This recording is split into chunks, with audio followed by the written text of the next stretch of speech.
Nowadays, it's common to talk about encryption. But what is even encryption? The goal of encryption is to be able to communicate with another party in an insecure channel without the rest of the world understanding what is being transmitted there.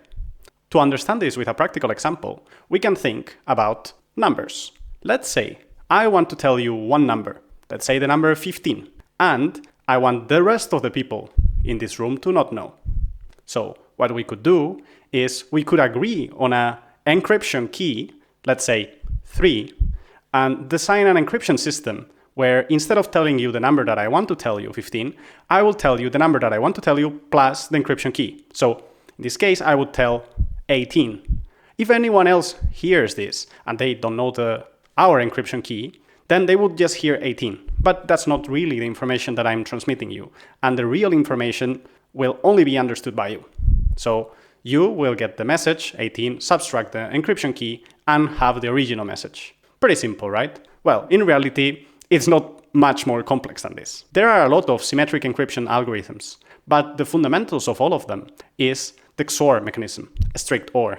So strict OR is a bitwise operator, so it gets 2 bits and returns another bit as a result, which is true only if only one of the inputs is true. So for example, if we have the 2 input bits and both are 0, the output will be 0. If both are 1, the output will be 1. But if only one of them is 1, the output will also be 1. So 0, 1, 1, 1, 0, 1. Cool thing about the XOR operator for symmetric encryption is that we can get a message, let's say the letter A, and let's encode it in binary. So this is the letter A in binary.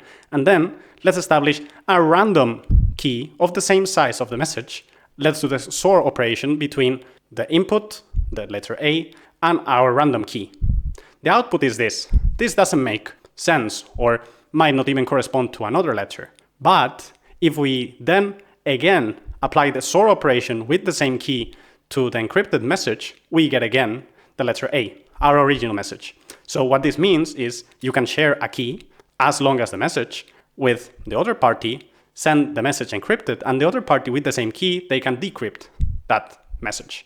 Cool. And if they want to send you a message back, they can do the same. They will encrypt it with XOR, and then you will do the operator again on top and get the original message. As long as no one else knows that key, that's fine. That works very well. And it's very efficient in terms of computational power. The problem is, what if we want to exchange that key, but we are in an insecure channel?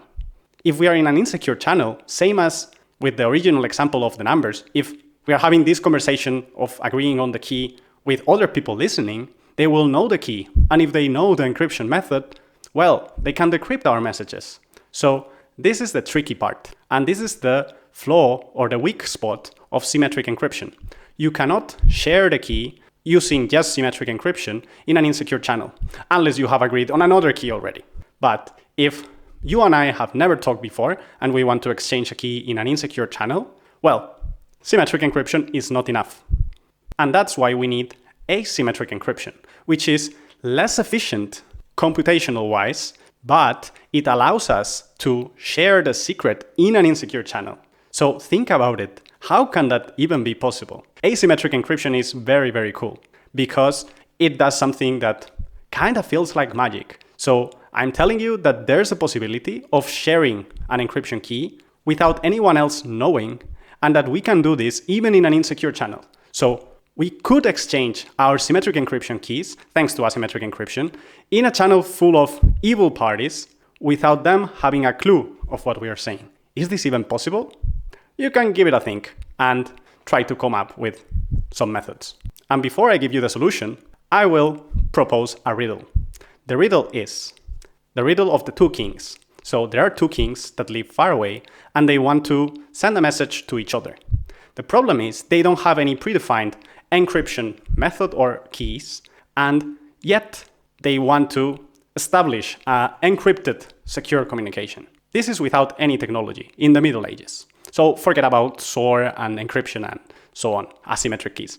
Don't worry about that. The 2 kings need to communicate with each other without trusting their messengers, because one of them is evil. So if King A gives the letter to the messenger, and that happens to be evil, the messenger will just read the ledger. And then if there's an encryption key or if there is any important information there, well, now the evil messenger has it. So we have to avoid that. The tools that you have to resolve this riddle are a lock, the lock's key, a box that can be closed with the lock, paper, and pen. So tell me, how can the two kings send a message to each other without the messenger knowing the contents? On the next video, we will go through this example and we will go deeper in asymmetric encryption.